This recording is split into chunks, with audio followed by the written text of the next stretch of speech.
Hey guys, good morning. Welcome to another episode of Hockey on the Spot. Brian Barenfeld. I'm Brian Barenfeld. Thank you for joining me. This is episode 102 of Hockey on the Spot, and this is not going to be a long episode by any means. I promise you that much. There is a few updates to go over, but only one game yesterday. One, and of course this day in hockey history. So just let's get to it and end this really quickly. And I want to start with a little notice. It's a little notice, courtesy of Hockey Rumors and Trades. Thank you to all who sacrificed so much in the pursuit of peace and freedom, lest we forget. Yesterday, of course, was Remembrance Day. Veterans Day was yesterday, and we honor those who died in the wars and fought for our countries. Thank you so much. God bless you all. Anyway, now let's get to hockey matters. We got a big update here, and a really bad one too. Tampa Bay Lightning forward Steven Stamkos left yesterday's game on a stretcher after awkwardly crashing into the net. No word yet, but looks like it could be serious. This would be a big loss for the Tampa Bay Lightning and Team Canada, who are currently having a heck of a season. So we'll talk more about that because the only game yesterday was the Tampa Bay Lightning and the Boston Bruins in Boston. So we'll talk more about that in a bit. But for those of you who haven't seen the injury, check it out. Go check it out. It's not a pretty sight, that's for sure. Speaking of injuries, St. Louis Blues defenseman Jordan Leopold will miss the next 2 months while he undergoes surgery to repair ligaments in his hand. Hopefully he can get back healthy and safe for the St. Louis Blues. The St. Louis Blues, while losing him, however, have activated for Brendan Morrow off IR, while Chris Porter has been sent to the Chicago Wolves of the American Hockey League. Edmonton Oilers forward Nail Yakupov will have his agent Igor Larionov speak with the Oilers about the way they have been using Yakupov and exploring the option of a trade if the club is unhappy with his client. We're willing to make a move, Larionov explained. Any team, that happens, and that's part of life. So it looks really good that he may be traded, and therefore would be a disappointing first overall pick for the Oilers. The Montreal Canadiens will get 2 healthy players back as Danny Briere and Alexei Emelin will return this week. That's great news for the Montreal Canadiens. Edmonton Oilers goaltender Ilya Bryzgalov will play his first American Hockey League game with the Oklahoma City Barons today as they face the San Antonio Rampage. So, that's great to hear. Edmonton Oilers forward Nail Yakupov's agent Igor Larionov is concerned about his client's limited playing time this season and says if the Oilers are unhappy with Yakupov, Larionov is open to a trade. Larionov is heading to Edmonton today to question Oilers management about Yakupov's role and to watch a couple of games. So this will be interesting for sure. Speaking of guys who are on the trade market, Philadelphia media is reporting that the Philadelphia Flyers are vigorously shopping defenseman Luke Schenn, who's been a healthy scratch in 3 games. So it seems like he will be out the door in Philly anytime soon. And finally, the Anaheim Ducks have signed David Steckel to a 1-year, 2-way contract worth $550,000.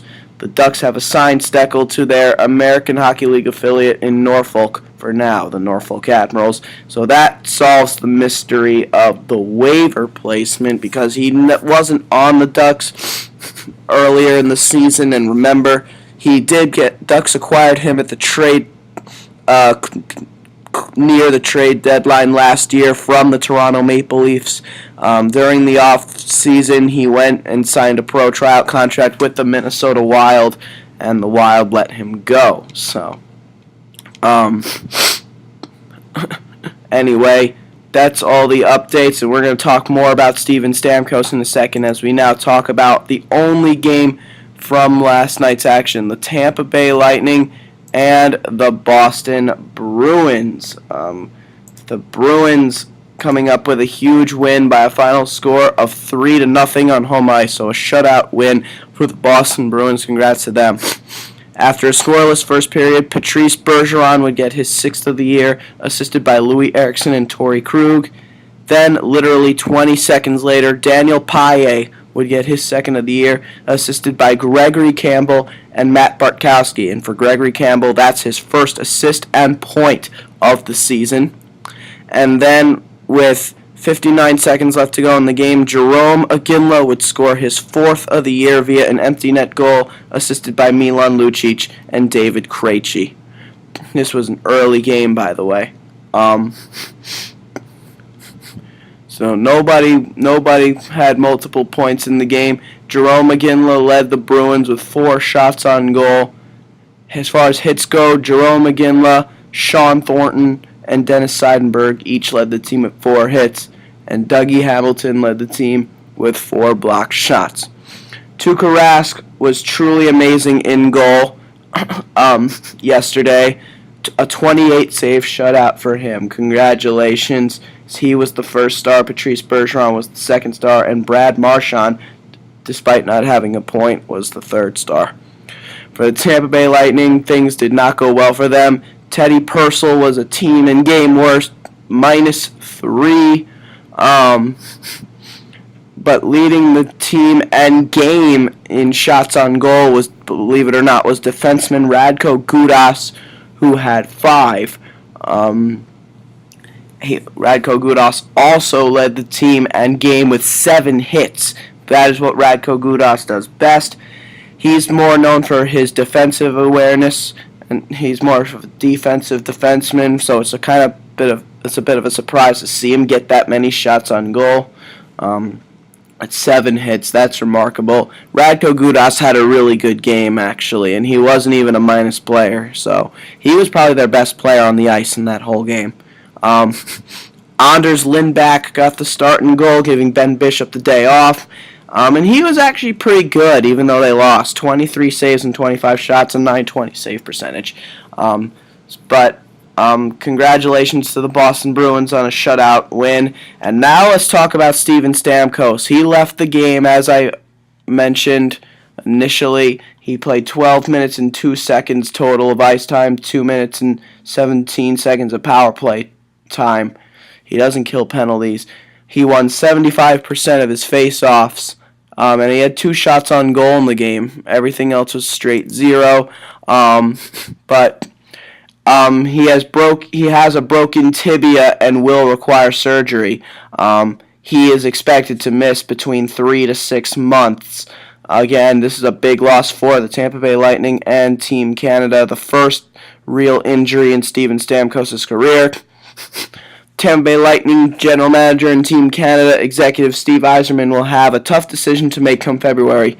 Does he rush Steven Stamkos, who has a broken tibia, into the 2014 Winter Olympics in Sochi, or sit him out to recover longer for his return to Tampa?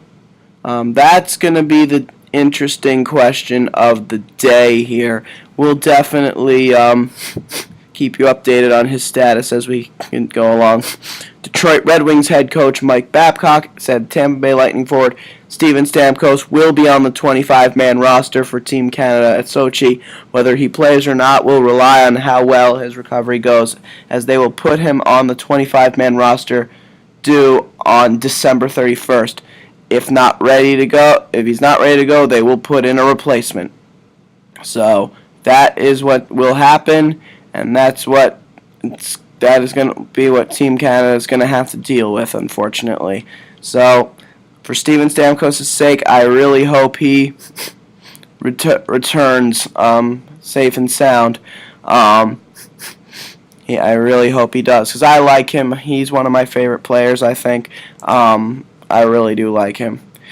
Anyway, with that being said, that's it for the updates and the one game. So now let's go to this day in hockey history from November 12th. and it's a good one.